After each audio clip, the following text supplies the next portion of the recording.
তো hello guys, আপনারা যখনই অন্নপূর্ণা যোজনার জন্য আপনারা তো অনলাইনে ফর্ম ফিল আপটি করতে চাইছেন, কিন্তু যখনই কোনো ডকুমেন্ট দিয়ে আপনারা এখানে সেভ ড্রাফট করছেন কিংবা পুরোপুরি সাবমিট করে দিচ্ছেন, এখানে কিন্তু একটি পপ আপ শো করছে, an application has already been registered or submitted in this system matching the ID provided.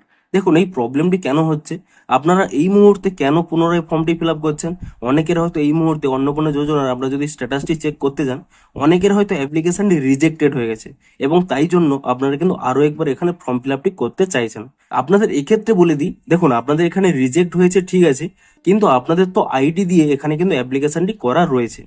আপনারা সিম্পলি কি করবেন, কিছুদিন ওয়েট করুন, ধরুন আপনাদের হয়তো এখানে একটি এডিট অপশন দিতে পারে, আপনারা কিন্তু আপনাদের অ্যাপ্লিকেশনটি যেখানে ভুল রয়েছে তা কিন্তু এডিট করতে পারবেন।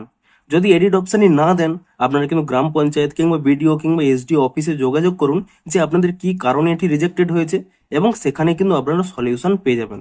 তারা চাইলেও যদি এডিট অপশন তাদের কাছে থাকে, তারা চাইলেও কিন্তু এডিট করতে পারবেন। অর্থাৎ বেসিক্যালি আপনাদের যদি অ্যাপ্লিকেশনটি রিজেক্টেড হয়ে থাকে, তাহলে কিন্তু আপনারা সেটিকেই ঠিক করার জন্য প্রসেসগুলো করুন। আপনারা কিন্তু নতুনভাবে আবার কিন্তু অ্যাপ্লিকেশন করতে যাবেন না। নতুনভাবে যখনই অ্যাপ্লিকেশনটি করতে যাবেন, তখনই কিন্তু আপনাদের এখানে এই প্রবলেমটি হবে, যেহেতু আপনাদের কিন্তু আগে একটি অ্যাপ্লিকেশন রয়েছে। তো মূলত এই কারণের জন্যই অনেকেই যখনই এই নতুনভাবে অ্যাপ্লিকেশনটি করতে এসেছে, অর্থাৎ দ্বিতীয়বার অ্যাপ্লিকেশনটি করতে এসেছে, তখনই কিন্তু তাদের এই প্রবলেমটি হচ্ছে।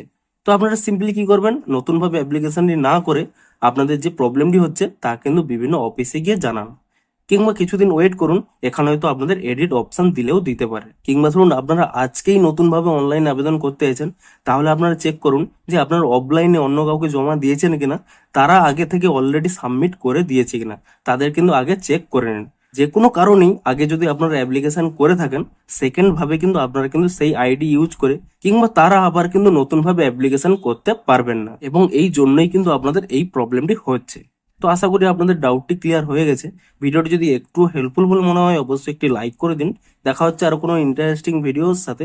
Thanks for watching.